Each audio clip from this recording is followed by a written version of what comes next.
G'day, I'm Luke Mitchell. I work for the Bower Reefs and Repair Centre. See this chair? Wobbly? Not for long. We're going to show you how to fix it. Stay tuned.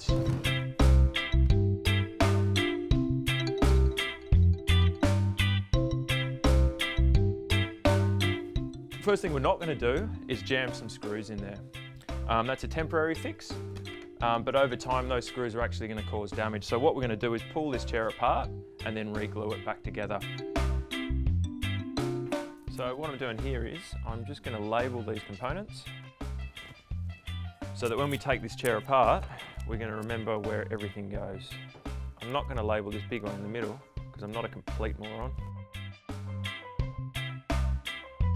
So disassembling a chair, the first tool I'm going to go for is a rubber mallet. I'm just going to give it some gentle wax from the bottom. There we go. So now we can just take all these parts out. Take the seat out. Inside here you'll see there are these little cross pieces, these corner pieces that offer some stability to the chair, but with the screws they're going to stop us from pulling it apart. So we're going to remove those screws, remove those blocks, and then we can get the two sides apart.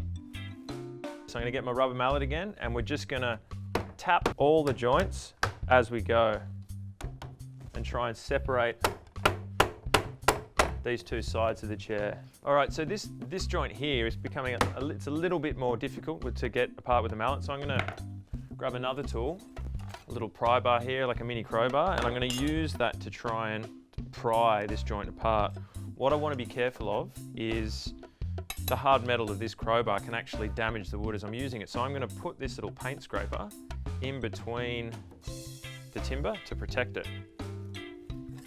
See, that's coming apart pretty nicely. And there you have it. All right, so we've got our chair pieces apart, so now we're going to start gluing up. We're going to be using PVA glue, so it's just wood glue for this. PVA works beautifully with timber. A nice close timber joint, it'll be as strong as what's holding the fibres of the timber together. It doesn't stick well to old glue though. So the first thing we need to do before we re-glue is to remove all the glue from the joints. Got one of the back pieces in the vise here. You can see there's a little bit of glue on the end here.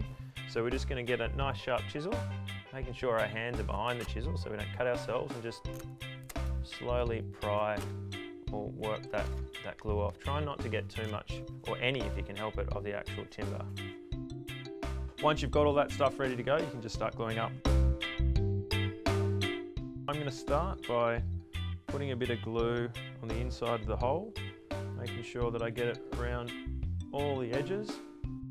And now I'm just going to get a bit on the dowel ends as well. We don't want to dawdle too much because we've got 3 minutes before this starts to really go off.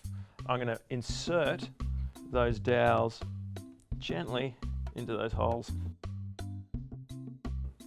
All right, so that's in. So now we can do exactly the same to all these other joints up here. Over to this piece, and then I'll bring that piece on top.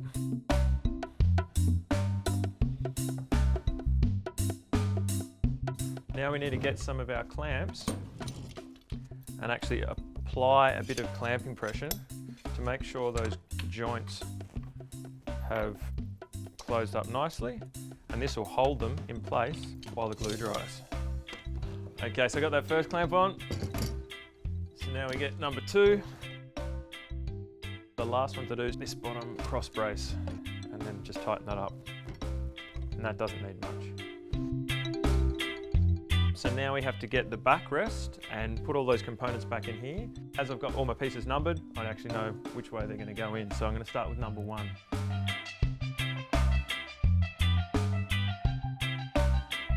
All right. Oh, hang on. There we go. All right, so that's on. We're just going to put the final clamp on. Tighten that up.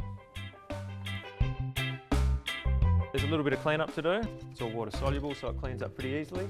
It's much easier to do that now than afterwards. Once you've left this for 24 hours for the glue to dry, we can take our clamps off. And the last thing we have to do is put back on our little corner blocks. Put your seat back in. Remember to do that. Oh, how funny. Oh no, it fits, beautiful. Yeah, and it's that simple to shore up a chair. You can find one of these on the side of the road, go into the bar and buy one, but it's with a little bit of work. It's not too difficult, you can fix it up yourself. Stay tuned for the next video where we talk about cleaning and refinishing. Until next time.